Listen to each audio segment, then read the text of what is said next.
If you're anything like me, when I first started lifting, you would have seen all the big time gym influencers use supplements and protein powder, the likes of David Lade, Simeon Panda, Jeremy Eva, and pretty much every bodybuilder.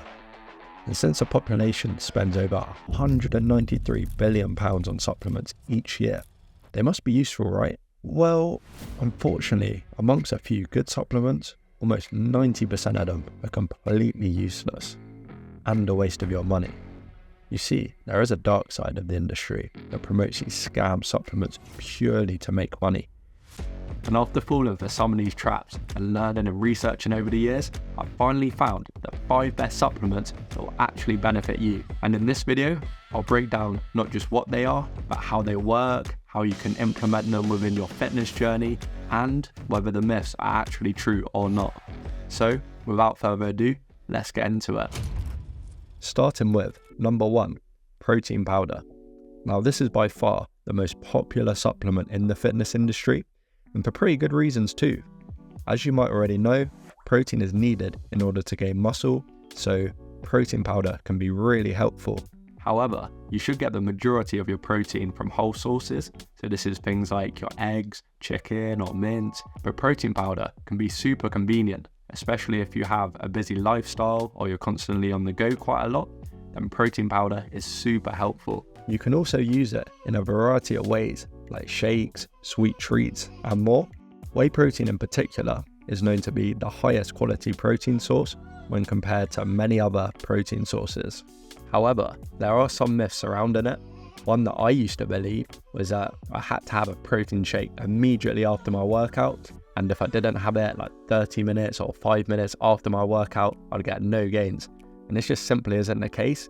Of course, it's really good to have protein after your workout, but if you miss that window and you don't have protein immediately after, as long as you're still hitting your protein goals for the day, you're still going to be making gains.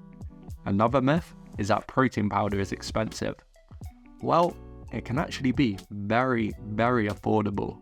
You see, by clicking on the link to the MyProtein website, and after choosing your protein powder flavor and entering code BECKLES, you can actually save up to 42% off protein powder, making one tub only £6.95. So now you've got your one tub of protein powder that will be delivered to your door, and you've made a content creator very happy and grateful. So it's a win-win. Next up, creatine. And although this is one of the most popular supplements, it still draws a lot of controversies and questions for beginners. So let's get into it. Creatine is naturally found in our bodies and in food sources like beef, so don't worry, it's not a steroid and it won't make you unnatural. The main benefits of creatine are better performance whilst training, as it can help to push you for that extra rep or two and therefore help to increase strength. In our bodies, we have ATP molecules, which is the main energy source for us, and when these ATP molecules are drained due to tiredness and fatigue, creatine helps to regenerate ATP quicker, which basically means we can lift heavier weight or push for more reps before fatigue starts to set in. Creatine can also lead to increased muscle mass and better recovery too. And no, you're not going to lose all of your hair or ruin your kidneys as long as you take the right dosages.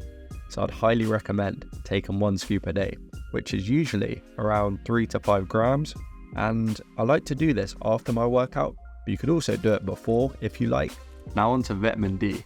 Now this is more of like a health benefit rather than a supplement just for muscle mass. And as I live in the UK where there's minimal sunlight, so yeah, this is a really important supplement for me. Vitamin D has so many health benefits, as it can boost your immune system, lower your blood pressure, and it can literally boost your mood as well, which is priceless. So what's this got to do with the gym? Well, vitamin D can have an impact on testosterone levels, and high testosterone levels have been shown to link to increasing muscle mass. Getting vitamin D from sunlight is always an amazing option, but if you can't due to your weather conditions, or if your diet is deficient in vitamin D, I would get some tablets ASAP. Next up is fish oils. Now this is a super underrated supplement, and it's one that's not talked about as much as your protein powder and creatines and pre-workouts, but it is still very beneficial. Fish oil is derived from oily fish and contains high amounts of omega-3 fatty acids. It has a range of good benefits, such as improving skin health, heart health, and it can improve joint health, which is very important for lifting, as you can't do anything with injuries, and you just wouldn't be able to lift as much with weakened joints. To be honest, the reason why I find fish oil so helpful is because my diet consists of a lot of like chicken and beef and not too much fish. So I find that fish oils is a really good way to bump up my omega-3 levels. Last but not least, pre-workout. Now this is a very well-known supplement. So is pre-workout essential? Well, not really. And to be honest, I haven't actually used pre-workouts for weeks, as having a good sleep routine, a well-balanced diet, and drinking plenty of water is more than enough to get a good workout in.